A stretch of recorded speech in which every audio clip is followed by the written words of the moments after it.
Bien le bonjour et bienvenue, on se retrouve aujourd'hui pour un nouveau tutoriel, premier d'une longue série je pense, puisque je vais vous expliquer et vous apprendre à utiliser le logiciel LibreOffice, et aussi à faire des documents propres et bien soignés.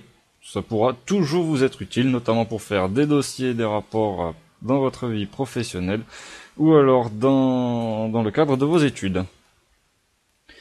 Alors, pour commencer, je vais vous expliquer ce que c'est que LibreOffice. Donc, pour ceux qui connaissent, c'est un logiciel d'édition de texte et de mise en page. Vous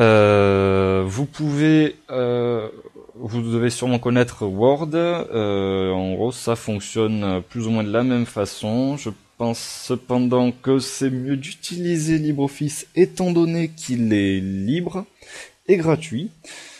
Word est payant et bon, il propose des fonctionnalités en plus peut-être, mais on fait exactement la même chose avec LibreOffice. Vous pouvez aussi utiliser OpenOffice, c'est la même chose que LibreOffice au final. La seule différence, c'est qu'OpenOffice appartient à Oracle. Donc ce qu'on va faire, c'est qu'on va commencer par aller télécharger LibreOffice. Donc vous tapez LibreOffice sur internet, vous faites la recherche, on se retrouve sur la page, vous sélectionnez le lien libreoffice.org. Alors org, pourquoi? Puisque c'est le site officiel de LibreOffice. Donc vous pouvez voir voilà la page, tout ce qu'ils font, etc. Donc ce qu'on va faire, c'est télécharger. Donc soit vous cliquez ici, soit vous passez par là. Donc moi je vais passer par là puisqu'on va pouvoir directement cliquer sur la version stable. Donc la version stable, c'est une version qui a été testée et qui a été également corrigée pour la plupart des bugs que les utilisateurs ont pu rencontrer. Donc si vous êtes sous Windows, vous téléchargez directement en cliquant sur ce lien là. Si vous êtes sur Linux, vous descendez ou sur Mac. Vous avez les différentes possibilités pour sélectionner votre version en fonction bien sûr de votre ordinateur. Voilà, donc vous cliquez là-dessus, ça va lancer le téléchargement. Moi je le fais pas puisque je l'ai déjà téléchargé tout à l'heure. Ensuite, donc une fois que c'est téléchargé, vous double-cliquez dessus, l'installation va se lancer. Malheureusement, comme je l'ai déjà faite, ça ne va pas afficher la même chose que vous. Donc, ça va normalement afficher une fenêtre de ce type-là. Pas exactement la même, mais donc en gros, vous souhaite la bienvenue, machin. Et vous cliquez sur Next, on arrive sur la page suivante, il vous propose deux types d'installation, standard ou personnalisé. Cliquez sur la standard, ce sera le plus simple puisque ça vous propose la totalité des fonctionnalités de LibreOffice. Ensuite vous passez là, vous créez une icône sur le bureau ou alors rien du tout si vous voulez que ça se lance automatiquement au démarrage. Voilà. Vous cliquez sur installer, vous allez avoir la barre de progression, ça va passer jusqu'au bout. Une fois que c'est terminé, vous avez cette page là, vous cliquez sur terminer et c'est réglé. Donc moi je l'ai fait, j'ai mis l'icône sur le bureau, c'est plus accessible. Donc on double-clique dessus, LibreOffice va se lancer. Donc là, on va faire une petite présentation de cette interface-là et des différents documents que propose LibreOffice. Donc là, on peut ouvrir un fichier, vous allez comme ça parcourir vos fichiers, vous pouvez les ouvrir directement. Ensuite là, ici, ce sont les fichiers que vous avez utilisés récemment.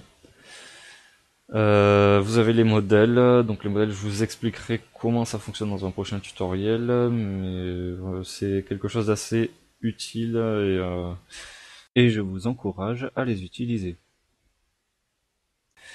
Ensuite, le premier document que vous propose LibreOffice, c'est le document Writer. Donc celui-ci, ça permet de faire de la mise en page de dossiers, vraiment de ce qu'on a l'habitude le plus souvent d'utiliser pour faire voilà, des rapports, etc. C'est l'équivalent de Word. Ensuite, vous avez le classeur. Donc là, c'est l'équivalent de Excel, où on fait les formules, etc. La présentation Impress, donc qui est l'équivalent du PowerPoint. Et ensuite, vous avez trois autres documents. Alors, la base de données existe aussi sous Word, mais je l'ai jamais utilisé, donc je vous en parlerai pas plus que ça.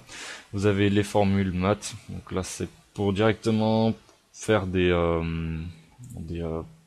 comment ça s'appelle ça, des formules, donc des fractions, des racines carrées, des expos, etc. pour tout ce qui est mathématiques, physique et parfois SVT. Et enfin, le dernier document, c'est le dessin. Donc ça permet de faire directement sur ce document des fichiers où vous mettez en page comme vous le souhaitez, avec le placement de texte, d'images, la possibilité de faire des rotations, de faire du texte en 3D, etc. Je ferai peut-être des tutos sur la plupart des fichiers pour que vous sachiez comment les utiliser, mais surtout ce que je vais vous montrer et sur quoi je vais me baser pour cette série, ce sera les documents writer et dessins. Des dessins, pourquoi? Puisque des fois, on peut être amené à faire des schémas, et je pense que c'est plus pratique d'utiliser ce fichier-là que directement faire les dessins dans le document writer. Ce sera beaucoup plus propre et ça vous évitera beaucoup de bugs. Donc on va aller directement sur le fichier writer. Donc là on arrive dans le fichier donc de base, qui est vide forcément. C'est le modèle par défaut d'ailleurs. Donc vous avez plusieurs possibilités pour ce qui est de personnalisation de votre fenêtre. Donc moi je vous conseille d'utiliser le navigateur. Donc vous cliquez là-dessus, s'il n'y est pas, normalement vous allez dans affichage navigation ou vous cliquez sur F5. Vous allez pouvoir grâce à ça manipuler directement votre fichier en vous baladant dedans, surtout quand il est gros. Vous allez pouvoir trouver par exemple une image, je ne sais pas si vous avez 5 images par exemple, vous savez qu'il y en a une qui est au milieu mais pas exactement où, vous avez 90 pages à chercher, vous cliquez là-dessus, vous allez retrouver le nom de votre image, vous cliquez dessus, vous retrouvez directement sur la page, qu'il faut pareil pour les titres. Ça évite de passer par l'index ou la table des matières, etc. Là, celle-ci, c'est la fenêtre des styles, qui est accessible par ce bouton. Ça permet directement d'appliquer les styles de formatage. Donc là, ce sera un des prochains tutos sur lesquels je me baserai, puisqu'il faut savoir l'utiliser. Sans ça, c'est vraiment compliqué de faire un document propre. Ensuite, on a les dessins. Donc là, comme je vous ai dit, c'est vraiment pour que ce soit facile à utiliser. On voit la barre d'outils en bas, là, voilà. Donc là, on clique dessus, hop, ça permet de l'afficher. Donc ça, c'est vraiment pour faire des petites formes, etc. selon les besoins, mais vraiment pour aller le plus vite possible. Si vous devez passer du temps, vraiment passer par le fichier dessin que je vous ai montré tout à l'heure. Ensuite, vous avez du coup les icônes de base. Donc là, les styles, pareil, ça reprend la même chose que celui-là, mais avec les styles déjà appliqués ou qui risquent d'être utilisés pour votre document. Donc on va en titre 1, titre 2, titre 3, voilà. Corps de texte, etc. Ensuite, vous avez là ici la possibilité de changer la police. Donc quand vous écrivez quelque chose, donc là, titre, vous le sélectionnez et puis après vous changez. Donc là on était comme vous voyez, en Times je pense. On choisit l'Arial, voilà, et hop, ça change la police. Vous avez ensuite là la taille, donc si on veut le faire grossir, voilà, taille 16, possibilité de mettre en gras, en italique, souligné, exposant et indice, j'en parle pas trop, j'y reviendrai plus tard. Après, pour tout ce qui est de l'alignement, donc on a l'alignement à gauche, donc là ça va aller jusqu'au bout de la ligne, mais ça ne collera pas forcément ici. Là, dans ce cas, si vous voulez que ça se colle, on appuie sur le bouton justifier, ça permet d'avoir vraiment un paragraphe bien structuré, et ce sera beaucoup plus joli visuellement que si on a tout comme ça, voilà. Vous pouvez centrer également, quand vous le centrez, tout sera centré par contre,